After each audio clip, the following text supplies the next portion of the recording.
సాధారణంగా మన టెస్టర్ని face check చేయడానికి వాడుతూ ఉంటాం.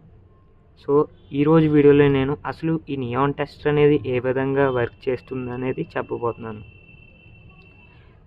నియాన్ టెస్టర్ వర్కింగ్ అర్థం అవ్వాలంటే లోపల ఇంటర్నల్గా ఏమేమి పార్ట్స్ ఉంటాయనేది మనకు తెలియాలి. సో నేనైతే ఇప్పుడు మీకు ఇప్పి చూపిస్తాను.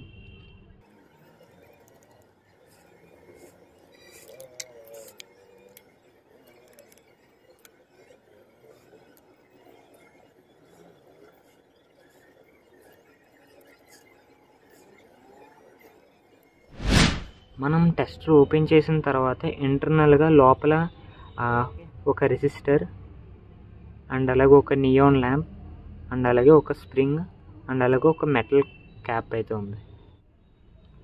టెస్టర్ వర్కింగ్ ఇంకా బాగా అర్థం చేసుకోవడానికి ఒక ఏసీ లోడ్ని అయితే ఎస్యూమ్ చేసుకున్నట్లయితే ఆ ఏసీ లోడ్ మనకి పనిచేయాలంటే ఖచ్చితంగా ఒక ఫేజ్ అండ్ అలాగే ఒక రిటర్న్ పాత్ అయితే ఉండాలి. ఎగ్జాంపుల్ ఒక ఎలక్ట్రిక్ బల్బు కనుక తీసుకున్నట్లయితే అది పనిచేయాలంటే ఖచ్చితంగా ఒక ఫేజ్ అండ్ అలాగే ఒక రిటర్న్ పాత్ అయితే ఉండాలి. సో రిటర్న్ పాత్ గురించి మనం సాధారణంగా న్యూట్రల్ అయితే యూజ్ చేస్తూ ఉంటాం. సో రిటర్న్ పాత్ అనేది మనకి న్యూట్రలే ఉండాల్సిన పని అయితే లేదనమాట. సో గ్రౌండ్ కూడా మనకి రిటర్న్ పాత్ కింద యూజ్ అయితే చేసుకోవచ్చు. సో దీన్ని బేస్ చేసుకునే టెస్టర్ అనేది న్యూట్రల్ అవసరం లేకుండానే గ్రౌండ్ని బేస్ చేసుకుని టెస్టర్ అనేది వర్క్ అవడం అయితే జరుగుతుందన్నమాట. సేమ్ మనకి టెస్ట్లో కూడా ఒక ల్యాంప్ అయితే ఉంటుందన్నమాట. సో ఇందాక చూపించిన వీడియోలో ల్యాంప్ నుంచి గ్రౌండ్ వరకు రిటర్న్ పాత్ గురించి ఒక వైర్ని కండక్టర్ కింద అయితే యూజ్ అయితే చేసాం. బట్ ఇక్కడ ఏంటంటే మన టెస్ట్లో ఏంటంటే ఒక హ్యూమన్ బాడీ అనేది రిటర్న్ పాత్ కింద కండక్టర్ కింద యాక్ట్ అయితే చేస్తుందన్నమాట. సో మరి మనం రిటర్న్ పాత్ కింద కండక్టర్ కింద యూజ్ చేశారు కదా, షాక్ కొట్టదా అంటే దీని గురించి ఒక హై వాల్యూ ఉన్న రెసిస్టర్ని అయితే బల్బు ముందు మనం ప్లేస్ అయితే చేసుకుంటాం. సో ఇదేంటంటే హై కరెంట్స్ని లో కరెంట్స్ కింద లిమిట్ చేస్తుంది. ఇప్పుడైతే నేను టెస్టర్ అనేది ఇంటర్నల్గా ఏ విధంగా వర్క్ అవుతుంది అనేది చెప్పబోతున్నాను. సో మనకి టెస్టర్లో సాధారణంగా ఒక రెసిస్టర్ అయితే ఉంటుంది. ఈ రెసిస్టర్కి బల్బ్ అనేది ఒక టెర్మినల్ అయితే కనెక్ట్ అవుతుందన్నమాట. సో మనకి సాధారణంగా బల్బుకి 2 టెర్మినల్స్ ఉంటాయి కదా, అందులో ఒక టెర్మినల్ అనేది ఈ రెసిస్టర్కి అయితే కనెక్ట్ అవుతుంది. సో ఈ విధంగా ఇంకో టెర్మినల్ ఉంటుంది కదా బల్బుకి, అది వచ్చేసి స్ప్రింగ్కి కాంటాక్ట్లో ఉంటుంది. సో ఈ స్ప్రింగ్కి మెటల్ క్యాప్ అనేది కాంటాక్ట్లో ఉంటుంది. సో ఎప్పుడైతే మనం 230 వోల్ట్ సాకెట్లో కనుక మనం టెస్టర్ని ప్లేస్ చేసినట్లయితే ఇది ఓపెన్ సర్క్యూట్ కింద ఉంది కాబట్టి మనకైతే ఈ ల్యాంప్ అనేది గ్లో అవ్వదు. ఎగ్జాంపుల్ ఇప్పుడు ఒక ప్లగ్ బాక్స్ తీసుకున్నా, టెస్టర్ని ఇందులో అయితే ప్లేస్ చేశాను అనమాట. సో ఇది టెస్టర్ని అయితే ఇందులో అయితే ప్లేస్ చేశాను. ఇది ఎందుకు ఎలగలేదంటే ఇది ఇప్పుడు రిటర్న్ పాత్ అంటూ ఏం లేదు, దీనికి ఏం క్లోజ్డ్ పాత్ అంటూ ఏం లేదనమాట. సో మనకి టెస్టర్ అయితే గ్లో అవడం జరగలేదు అక్కడ. ఎప్పుడైతే హ్యూమన్ దీన్ని టచ్ చేస్తాడో ఈ మెటల్ క్యాప్ని, సో హ్యూమన్ బాడీ నుంచి కరెంట్ అయితే ఫ్లో అయ్యి గ్రౌండ్కి వెళ్తుందన్నమాట ఈ విధంగా.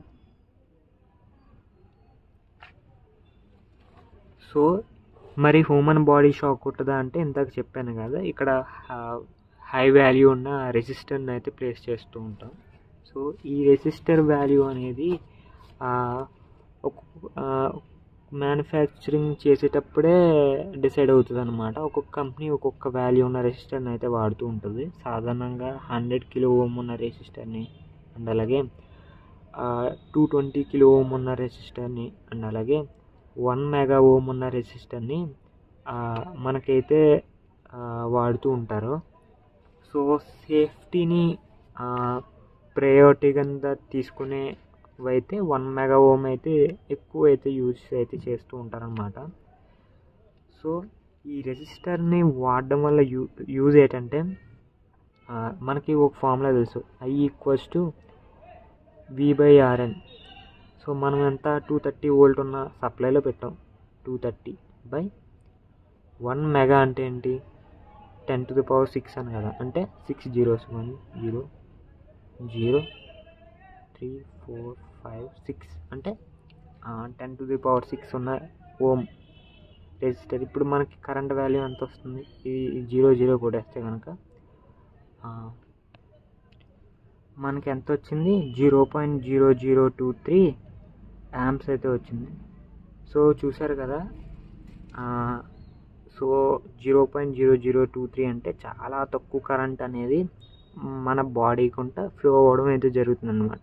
సో 0.0023 యాంప్స్ అనేది ఈ ల్యాంప్ గుంట వెళ్ళి ఈ స్ప్రింగ్ నుంచి మన బాడీ నుంచి గ్రౌండ్కి వెళ్తుంది అనమాట. సో మన బాడీ కూడా ఒక రెసిస్టర్, మన బాడీకి కూడా ఒక రెసిస్టెన్స్ అయితే ఉంటుంది కాబట్టి సో మనకి షాక్ అయితే కొట్టదనమాట. సో ఈ విధంగా మనకి టెస్టర్ అనేది వర్క్ అవడం అయితే జరుగుతుంది అనమాట. సో చాలామందికి ఒక డౌట్ అయితే ఉందన్నమాట, మరి స్లిప్పర్స్ వేసుకుంటే ఈ రిటర్న్ పాత్ అనేది అవ్వదు కదా, చాలామంది స్లిప్పర్స్ వేసుకుని టెస్టర్ని వాడుతూ ఉంటారు, అప్పుడు రిటర్న్ కరెంట్ అనేది వెళ్ళదు కదా, క్లోజ్డ్ సర్క్యూట్ అవ్వదు కదా, అప్పుడు టెస్టర్ ఏ విధంగా వర్క్ అవుతుందని చాలామందికి చాలా డౌట్ ఉంటుంది. సో అది కూడా ఇప్పుడు చెప్తాను. ఈ వీడియోలో నేను స్లిప్పర్స్ వేసుకోకుండా టెస్టర్ని సాకెట్లో పెట్టి చెక్ చేస్తే కనుక బ్రైట్గా గ్లో అయింది. బట్ ఎప్పుడైతే నేను స్లిప్పర్స్ వేసుకుని సాకెట్లో పెట్టి చెక్ చేస్తే కనుక నాకైతే నియాన్ బల్బ్ అనేది అంత బ్రైట్గా వెలగలేదు, చాలా డిమ్గా అయితే వెలుగుతుంది. సో బట్ అయితే వెలగడం అయితే జరిగిందనమాట. సో మనం ఇక్కడ స్లిప్పర్స్ అయితే వేసుకున్నాం కదా, మరి ఆ లో బ్రైట్నెస్ కూడా వెలగకూడదు కదా, అంటే అంత లోగా బ్రైట్నెస్తో కూడా వెలగకూడదు కదా, అసలు బల్బే వెలగకూడదు కదా, రిటర్న్ పాత్ లేదు కదా అనేది మీకు డౌట్ అయితే ఉంటుంది. బట్ ఇక్కడ యాక్చువల్గా ఎలా వర్క్ అవుతుందంటే మన బాడీ అనేది ఒక కండక్టర్ కింద అయితే బిహేవ్ చేస్తుంది, అండ్ అలాగే గ్రౌండ్ అనేది ఒక కండక్టర్ కింద అయితే బిహేవ్ చేయడం అయితే జరుగుతుంది. సో మనం ఏదైతే షూస్ వేసుకున్నామో అది అనేది ఒక ఇన్సులేటింగ్ మీడియం కింద యాక్ట్ అయితే చేస్తుంది. సో ఇది చూడడానికి ఒక కెపాసిటర్లో అయితే ఉంది. సో కెపాసిటర్ కూడా సేమ్, రెండు కండక్టర్ల మధ్యలో ఒక ఇన్సులేటింగ్ అంటే డైఎలక్ట్రిక్ మీడియం పెట్టినట్లయితే అది మనకి ఒక కెపాసిటర్. సేమ్ ఇక్కడ కూడా అంతే, ఒక కండక్టర్ ఈ కండక్టర్ రెండు కండక్టర్ల మధ్యలో ఒక ఇన్సులేటింగ్ మీడియం పెట్టాం కాబట్టి దాన్నే మనం కెపాసిటర్ అని అంటాం. సేమ్ ఇక్కడ కూడా మన కెపాసిటర్ అయితే ఈ కెపాసిటర్నే మనం స్ట్రే కెపాసిటెన్స్ అని అంటాం. స్ట్రే కెపాసిటెన్స్ ఏంటి అనేది మీకు డౌట్ రావచ్చు. స్ట్రే కెపాసిటెన్స్ అంటే అన్వాంటెడ్ ప్లేసెస్లో కనుక కెపాసిటెన్స్ ఫామ్ అవుతుంది, దాన్ని మనం స్ట్రే కెపాసిటెన్స్. అన్వాంటెడ్లో ఏంటనంటే మనం ఒక దిక్కున నీడ ఉంది, కెపాసిటర్ ఉన్న ప్లేసెస్, సో కాబట్టి అది మనం పెట్టుకున్నాం కాబట్టి అది వాంటెడ్, సో కెపాసిటెన్స్. బట్ మనం ఎటువంటి కెపాసిటర్ని పెట్టుకోకుండా సో తనకు వచ్చిన కెపాసిటెన్స్ని మనం అన్వాంటెడ్ కెపాసిటెన్స్ అంటాం, దాన్ని మనం స్ట్రే కెపాసిటెన్స్ అంటాం. ఈ స్ట్రే కెపాసిటెన్స్ వల్ల ఏంటంటే ఈ స్మాల్ టినీ కరెంట్ అనేది మన బాడీ నుంచి గ్రౌండ్ వరకు స్మాల్ టినీ కరెంట్ అనేది ఫ్లో అవుతుంది. సో దీనివల్ల ఏంటంటే నియాన్ ల్యాంప్ అనేది లైట్గా గ్లో అవడం జరుగుతుంది అన్నమాట. సో ఈ విధంగా మనం స్లిప్పర్స్ వేసుకున్నా కానీ ఒక చెక్క మీద మనం నుంచుని టెస్టర్ని చెక్ చేసినా కానీ టెస్టర్ అయితే వర్క్ అవడం అయితే జరుగుతుంది అనమాట. కాకపోతే లో ఆర్బిరేటర్స్తో అయితే వర్క్ అవుతుంది. సో అండ్ అలాగే ఇంకా చాలామందికి కొన్ని డౌట్ అయితే ఉంటుంది, చాలామందికి ఒక డౌట్ అయితే ఉంటుందన్నమాట, మరి టెస్టర్ ఏసీలోనే ఎందుకు వర్క్ అవుతుంది, డీసీలో ఎందుకు వర్క్ అవ్వట్లేదని. సో ఇక్కడ ఏంటంటే సో నేను ఇంత స్టార్టింగ్లో ఒక వీడియోలో అయితే చెప్పాను. సో ఏసీ సర్క్యూట్లో మనం న్యూట్రల్కి రిటర్న్ పాత్ గురించి న్యూట్రల్కి ఇవ్వాల్సిన పని అయితే లేదు, గ్రౌండ్కి కూడా ఇవ్వచ్చు. బట్ డీసీలో అలా అయితే మనకి వర్క్ అవ్వదన్నమాట. సో ఆ ల్యాంప్ ఏదైతే లోడ్ ఉందో ఖచ్చితంగా అది న్యూట్రల్కి ఇవ్వాల్సిందే. అంటే రిటర్న్ పాత్ గురించి అది మొత్తం క్లోజ్ అవ్వాల్సిందే అనమాట.